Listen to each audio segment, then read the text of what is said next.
Hola, buenas a todos. Bueno, como sabéis, me he embarcado en montar una ONG para echar una mano en Uganda y ya os dije que os iba a contar paso a paso cómo se hace una organización de este tipo.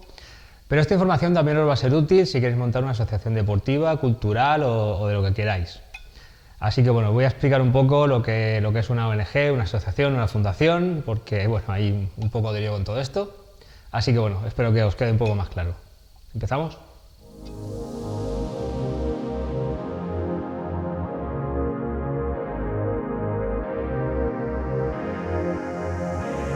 Bueno, una ONG en realidad es una organización no gubernamental. Eso significa que no tiene una dependencia directa de un gobierno, aunque sí que pueda recibir subvenciones o ayudas en cada caso. De todas formas, es un término social. ¿Qué quiere decir esto? Que las ONG pueden englobar tanto asociaciones como fundaciones, como empresas, como particulares. Cualquier cosa puede ser en realidad una ONG, independientemente de su forma fiscal y de sus fines. Simplemente tiene que estar separada, entre comillas, de los gobiernos. Lo que nos vamos a centrar es en las figuras fiscales principales que se utilizan para montar una ONG, que son la asociación y la fundación. Las asociaciones y las fundaciones comparten que son sin ánimo de lucro. Esto quiere decir que podemos montar una asociación de jugadores de ajedrez y la asociación por sí no puede tener un beneficio. Todo el dinero que se ingrese se tiene que invertir en el objeto que esté puesto en los estatutos a los que se dedica la asociación. La fundación es exactamente igual. Hay unos estatutos y se tiene que dedicar todos los fondos al objeto que está puesto en los estatutos. Ok, entonces ¿cuál es la diferencia? A ver, la fundación siempre, por definición, se dedica a un fin de interés general. Eso quiere decir que los interesados o los beneficiarios son otros distintos de la asociación.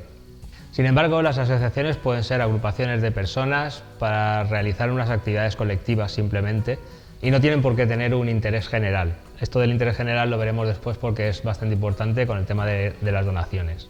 La otra diferencia fundamental es el canon de entrada. Las fundaciones se crean con 30.000 euros o más y estos fondos se tienen que destinar exclusivamente al fin que esté puesto en los estatutos de la fundación. No se pueden retirar posteriormente, solo se pueden dedicar a esos fines.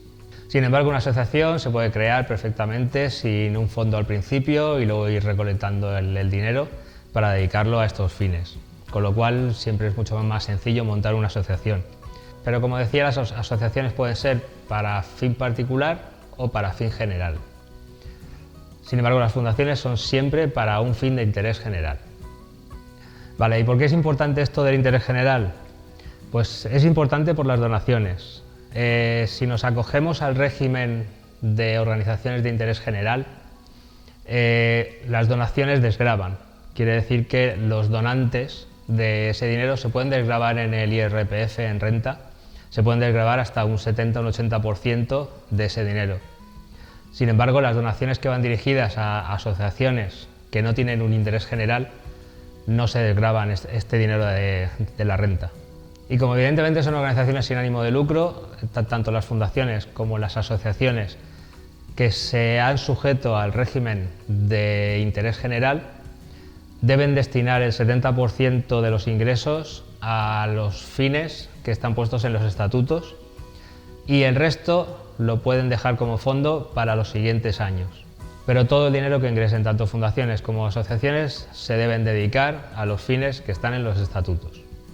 Con respecto también a los socios, una fundación la puede crear una sola figura fiscal, puede ser una persona física o una empresa, pero una asociación la tienen que montar 3 figuras fiscales, que pueden ser 3 personas, 3 empresas o una mezcla de ambas.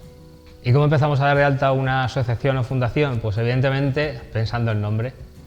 Pero bueno, del tema del nombre, como lleva más trascendencia de simplemente rellenar un formulario, haré un vídeo después explicando todo el tema este del nombre, del naming, del branding y todo esto. Entonces, cuando ya tengáis el nombre, lo primero es rellenar el modelo 036 en Hacienda y pagar las tasas, evidentemente, como no, que creo que es el modelo 790 también. Y otra cosa que os preguntarán para redactar los estatutos son los fines y las actividades.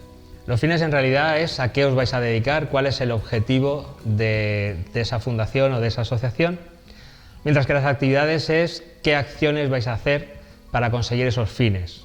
Pues si por ejemplo vais a ayudar, como en el caso mío, a un orfanato en Uganda, pues el objetivo es ayudar a la infancia a que tengan una vida mejor, y las acciones van a ser pues construirles un pozo, pagarles las tasas escolares, construirles una granja.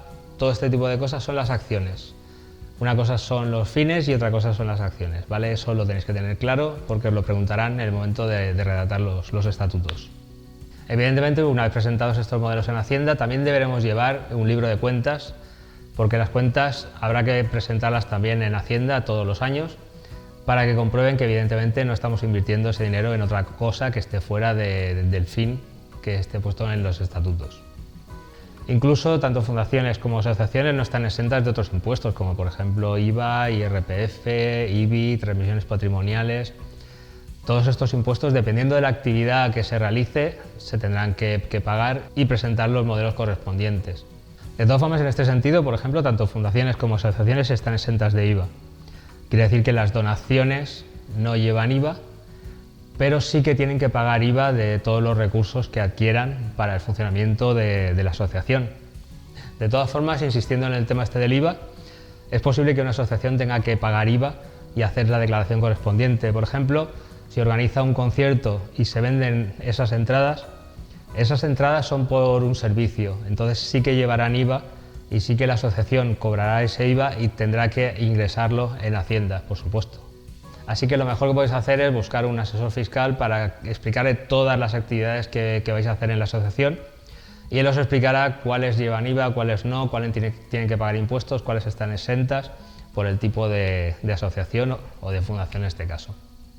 Así que bueno, este sería el primer paso: decidir si vais a montar una asociación o una fundación, elegir el nombre y empezar. Os cuento el tema este del nombre en el siguiente vídeo. No olvides suscribirte al canal porque te saltará una notificación en cuanto lo suba. Venga, nos vemos en el próximo.